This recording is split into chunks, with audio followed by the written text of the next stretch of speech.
Sometimes you do see it on the right hand side here with the Overlord creep drop. But at this point, not too much harassment going on, and just a little bit of creep being spread by FBX, who does have his mutas online now finally, so we may see some side harassment. But good prediction by Killua. He's throwing up a sensor tower, and nice positioning, so he's going to be able to see any harassment coming from this side once the sensor tower is completed. Although the timing might be a little off, because these mutas are on the way now. It's just a case of whether or not they get there before the sensor tower does. Might be a little too late. The sensor only coming online now, so FX is not going to be forewarned. And looks like he's going to lose that sensor tower, which is such an asset.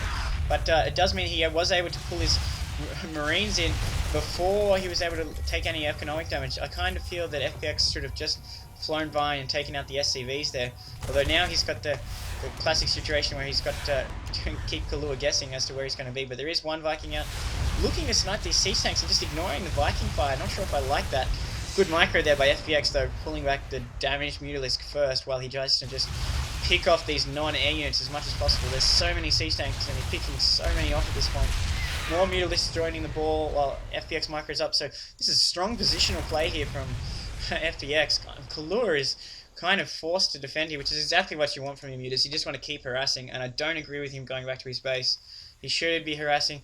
These units, these buildings on the fringes here are very open to hit and runs, and then he can keep on pulling Killua's forces out of position. So I don't agree with the retreat here, especially considering now he's getting roaches online. So these mutas really need to get more harassment. He opened well with them, but I just think he's not being strong enough.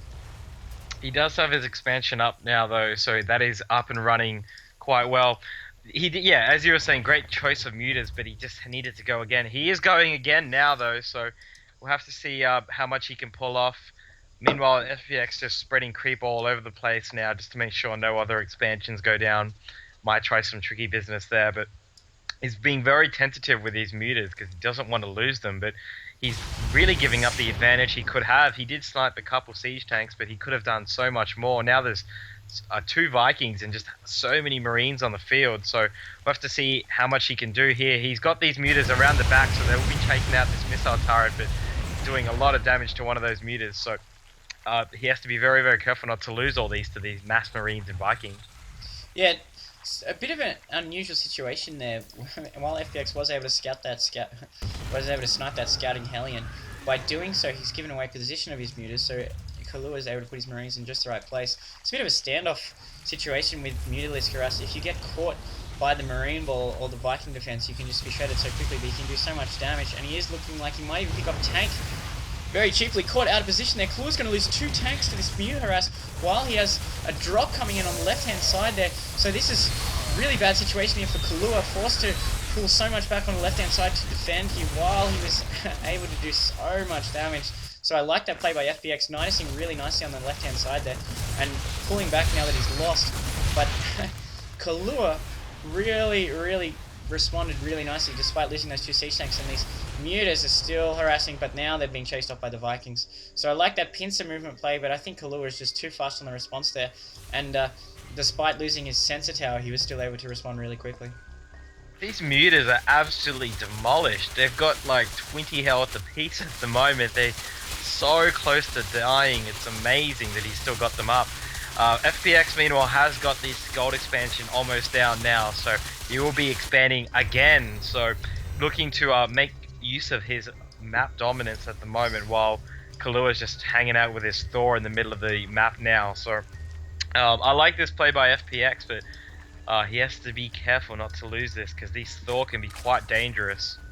And he still has 2 roaches just chilling out in this Nidus. I don't think FPX realizes this has happened. He is taking the gold expansion now and looking like he just wants to split the map and stay in front of bases as many as possible, using his mutas as scouts at this point while he sends out his roach ling army. So no secondary Nidus going down, and it looks like he may even try an open assault. This is really good play from FPX, just trying to catch Terran out of position and force him to be a little bit uncomfortable with his own defensive play. Killua just doesn't seem bothered though. He has taken his own gold expansion and just playing passively, not being drawn into pushing this Zerg unless he wants to. So now that he does have so many Thors in line, they do counter the mutas.